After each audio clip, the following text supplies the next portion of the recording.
찬송가 438장 함께 찬송하겠습니다.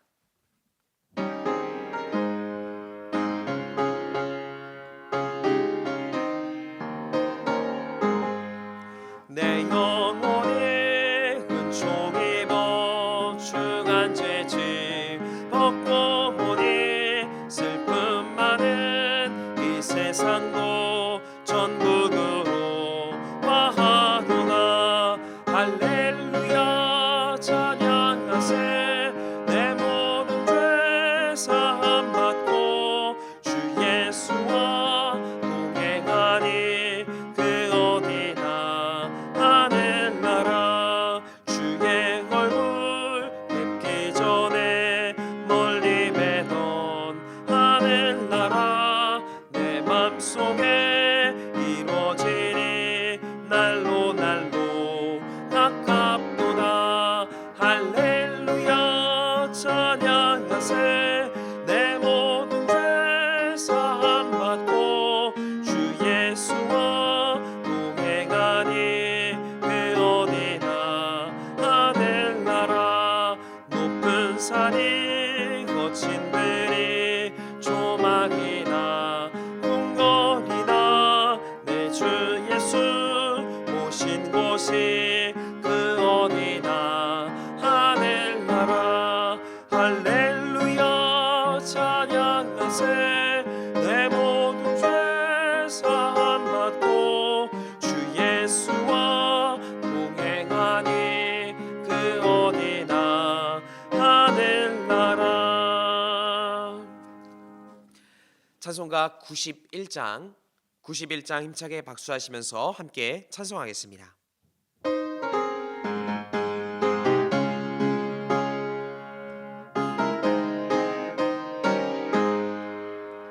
슬픈 마음 있는 사람 예수 이름 믿으며 영원토록 변함없는 기쁜 마음 얻으리. 예수의 이름은 세상의 소망이요. 예수의 이름은 전국의 기쁨일세. 거룩하신 주의 이름 너의 방패 삼으라. 환난 시험 당할 때에 주께 기도드려라. 예수의 이름은 세상의 소망이요. 예수의 이름은 전국의 기쁨일세. 존귀하신 주의 이름 우리 기쁨 되도다. 주의 품에 안길 때에 기뻐 찬송 부르리. 예수의 이름은 세상의 소망이요. 예수의 이름은 전국의 기쁨일세. 우리 갈 길 다가 그의 보좌 앞에 나가 왕의 왕께 경배하며 멸류관을 드리리. 예수의 이름은 세상의 소망이요. 예수의 이름은 전국의 기쁨일세. 오늘의 성경 말씀은 신약 마가복음 6장 35절에서 41절의 말씀입니다. 신약 마가복음 6장 35절부터 41절까지의 말씀을 저와 여러분들이 한 절씩 교독하여 읽도록 하겠습니다. 때가 저물어 가매 제자들이 예수께 나와 여짜오되 이곳은 빈들이요 날도 저물어 가니 우리를 보내어 두루 촌과 마을로 가서 무엇을 사 먹게 하옵소서. 대답하여 이르시되 너희가 먹을 것을 주라 하시니 여짜오되 우리가 가서 200데나리온의 떡을 사다 먹이리이까. 이르시되 너희에게 떡 몇 개가 있는지 가서 보라 하시니 알아보고 이르되 떡 5개와 물고기 2마리가 있더이다 하거늘 제자들에게 명하사 그 모든 사람으로 때를 지어 푸른 잔디 위에 앉게 하시니. 때로 100명씩 또는 50명씩 앉은지라. 함께 읽겠습니다. 예수께서 떡 5개와 물고기 2마리를 가지사 하늘을 우러러 축사하시고 떡을 떼어 제자들에게 주어 사람들에게 나누어 주게 하시고 또 물고기 2마리도 모든 사람에게 나누시매. 아멘. 할렐루야. 주님의 은혜가 넘쳐나는 복된 이 새벽 되시기를 주님의 이름으로 간절히 축원드립니다. 연세대학교 도서관에는 백낙준 박사의 동상이 있습니다. 그의 아버지 백사경 씨는 시각 장애인이었는데 용한 점쟁이로 소문이 나서 많은 재산을 모을 수 있었습니다. 그런데 이 백사경 씨가 어느 날 거리에서 한 전도자를 만났습니다. 전도자는 백 씨에게 이렇게 예수님을 전했습니다. 죽은 후에 영혼이 어디로 가겠습니까? 당신 후손이 거짓으로 점을 쳐서 돈을 벌고 그것으로 저주를 받으면 어찌하겠습니까? 당장 예수를 믿으시오. 그날 이후 백 씨는 잠을 이루지 못하게 되었고 계속 그 전도자의 책망은 그의 귓가에 맴돌게 되었습니다. 급기야 백 씨는 병들어 눕게 되었는데 그때 병상에서 아내가 읽어주는 전도지 내용을 듣고 죄를 자복하기 시작했습니다. 그때 이후 백 씨는 당장에 그 점치는 일을 포기하게 되고 회개의 표현으로 전 재산을 교회에 헌금했습니다. 점집 문을 닫았으니 생계가 어려울 수밖에 없었습니다. 이때 백 씨의 소문을 들은 맥킨 선교사는 백사경 씨의 가족을 교회 사찰로 봉사하도록 했습니다. 그리고 그 아들 백낙준에게 영어를 가르쳐주고 중국과 미국으로 유학을 보내주었습니다. 이후에 백낙준 박사는 연세대 초대 총장 또 문교부 장관을 지낼 수 있게 되었다라는 겁니다. 스스로의 힘으로 이룬 성공을 자수성가라고 이야기합니다. 그런데 또 신수성가라는 말이 있다라고 합니다. 믿음으로 이룬 성공을 이루었다라는 것입니다. 하나님의 다스리심 안에서 우상 숭배하던 그 연약한 사람도 쓰임 받는 삶, 거룩한 사람으로 변화될 수 있다라는 것입니다. 이처럼 하나님의 손에 붙잡혀서 하나님의 함께하심을 경험하게 된다면 성공스러운 삶을 살아갈 수 있게 되는 것입니다. 오늘 본문 역시 부족한 상황 속에서 주님으로 인해서 기적을 경험한 이야기입니다. 단지 보리떡 5개와 물고기 2마리밖에 없었지만 수많은 사람들의 필요가 채워지는 기적이 일어나게 되었습니다. 바로 주님이 함께 하셨기 때문인 것입니다. 주님이 함께 하신다면 이와 같이 연약한 상황 속에서도 오히려 기적이 일어나게 되는 것입니다. 그렇기에 주님은 오늘 본문을 통해서 우리에게 어떤 순간에도 소망을 잃지 말라라고 말씀하십니다. 그리고 소망의 주님을 바라보라라고 말씀하십니다. 주님을 바라보는 그 순간 우리도 얼마든지 기적의 주인공이 될 수 있게 되는 줄 믿습니다. 바라기는 당장 눈에 보이는 환경으로 인하여 절망하고 낙심하는 삶에서 벗어나기를 소망합니다. 이제는 주님께서 함께 하신다라는 그 믿음 안에서 주님께서 이루실 기적을 기대하며 소망의 길로 나아가시기를 주님의 이름으로 간절히 축원드립니다. 그렇다면 우리는 어떻게 하면 기적의 주인공이 될 수 있는 것입니까? 먼저 첫 번째는 예수님의 사랑을 기억하는 것입니다. 주님은 연약한 우리에게 사랑으로 다가와 주셨습니다. 넘어져 있다면 일으켜 주시고 또 울고 있다면 그 눈물을 닦아 주시고 상처가 있다면 만져 주시며 치유와 회복의 자리로 우리의 삶을 인도해 가십니다. 뿐만 아니라 치유와 회복을 넘어서서 풍성한 기적을 경험할 힘과 능력까지 더해 주시는 줄 믿습니다. 오늘 본문에서도 주님은 연약한 사람들을 향해서 사랑을 베풀어 주십니다. 본문 34절 말씀은 이렇게 기록합니다. 예수께서 나오사 큰 무리를 보시고 그 목자 없는 양 같음으로 인하여 불쌍히 여기사 이에 여러 가지로 가르치시더라. 즉 힘을 잃고 의지할 곳이 없었던 사람들이 예수님 앞에 모여들었습니다. 숫자가 장정만 5천 명이 넘을 정도로 많은 연약한 사람들이 모이게 되었다라는 겁니다. 무리는 예수님께서 광야같이 메말라 버리고 또 연약한 자신들의 삶을 변화시키실 수 있다라는 생각 안에서 모이게 된 것입니다. 그러자 예수님은 이러한 무리들을 보시고 불쌍히 여겨 주십니다. 특별히 여기서 사용된 불쌍히 여긴다라는 단어는 창자가 뒤틀리는 듯한 고통을 의미합니다. 즉 예수님께서는 연약한 그 무리들을 보시면서 마치 자신의 창자가 뒤틀리는 것 같은 그런 아픔을 느끼시며 그 아픔을 함께 공감해 주셨다라는 겁니다. 그리고 그 아픔 속에서 그 아픔을 치료해 주시기 위해서 주님은 사랑으로서 기적을 행해 주신 것입니다. 연약한 사람들을 위해서 진심으로 아파하시며 기적을 보여주신 것, 바로 이것이 우리를 향한 예수님의 사랑이 되는 것입니다. 마찬가지로 주님은 연약한 우리를 긍휼히 여겨주십니다.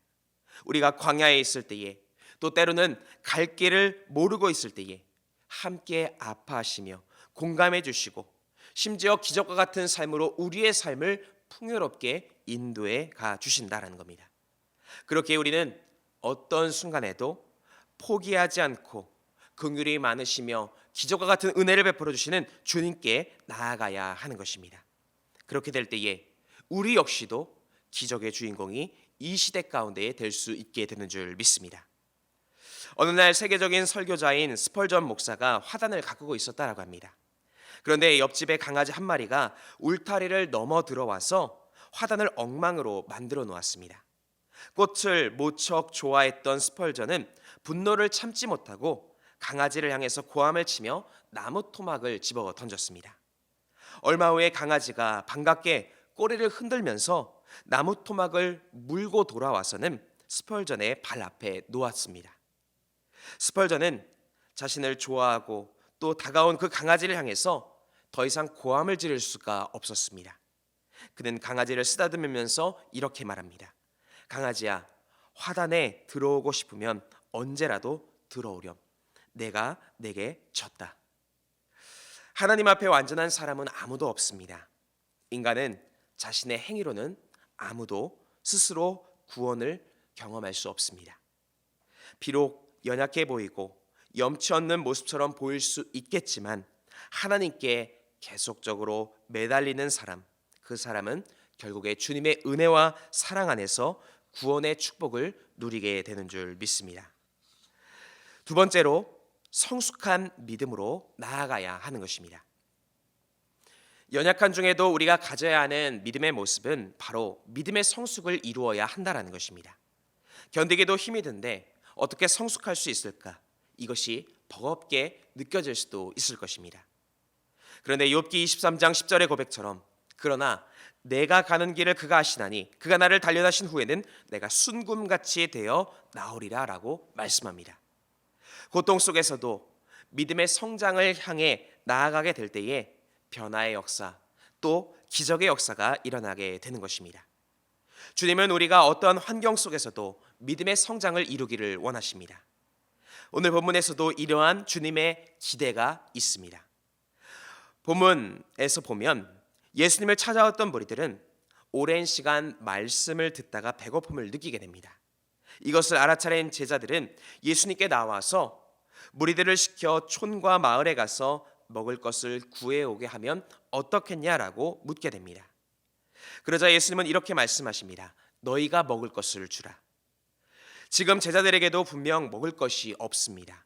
그랬기에 제자들은 무리들에게 먹을 것을 구해오면 어떻겠느냐라고 제안을 했던 것입니다. 그런데 예수님은 너희가 먹을 것을 주라라고 말씀하십니다. 하지만 예수님께서 이렇게 말씀하신 분명한 이유가 있었습니다. 물론 제자들이 빠른 판단력으로 현실적인 어려움을 잘 계산하는 그러한 모습을 보였지만 주님께서 기대하신 것은 그런 계산적인 모습이 아니었다라는 것입니다. 바로 믿음의 성장을 주님은 원하셨던 것입니다. 그리고 문제 앞에서 주님만을 의지하는 성숙한 믿음을 주님은 원하신 것입니다. 그렇기에 너희가 먹을 것을 주라. 즉 영적인 눈을 떠서 이 문제를 해결해 보라라면서 성장하는 믿음을 요구하셨다라는 것입니다.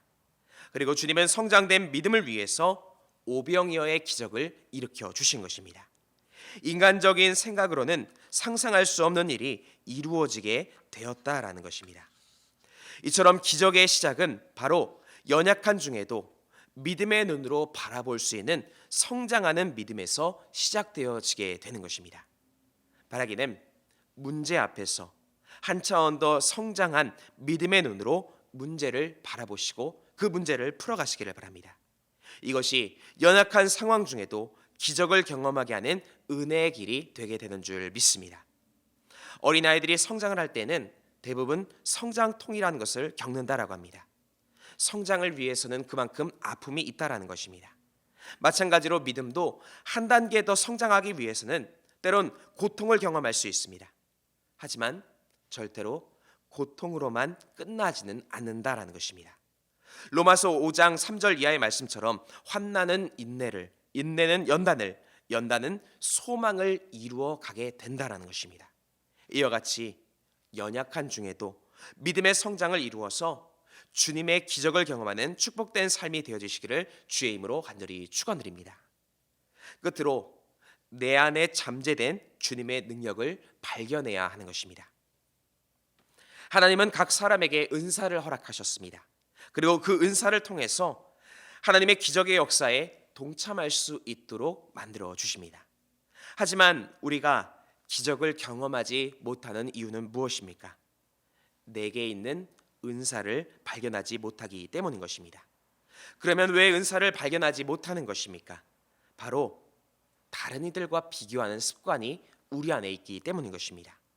내게 주어진 것을 다른 이들과 비교하며 너무 작다고 여기면서 내 안에 엄청난 능력을 바라보려 하지 않기 때문인 것입니다. 하지만 아무리 작은 것이라도 주님께 들려지게 된다면 그것은 기적의 재료가 될 수 있다는 것입니다. 내 안에 있는 능력이 연약해 보인다 할지라도 그것이 주님께 붙잡히게 된다면 하나님의 기적이 내 안에서 일어날 수 있다는 것입니다. 오늘 본문에서 주님은 말씀하십니다. 38절 말씀에 너희에게 떡 몇 개가 있는지 가서 보라라고 말씀하십니다. 이 말은 다시 말하면 너희 안에서 기적을 일으킬 수 있는 잠재력을 찾아보아라 라는 것입니다. 그러자 제자들은 무리 중에서 먹을 것을 찾기 시작합니다. 그리고 보리떡 5개, 물고기 2마리를 들고 나옵니다. 수많은 무리가 먹기에는 정말로 턱없이 부족한 양이었습니다.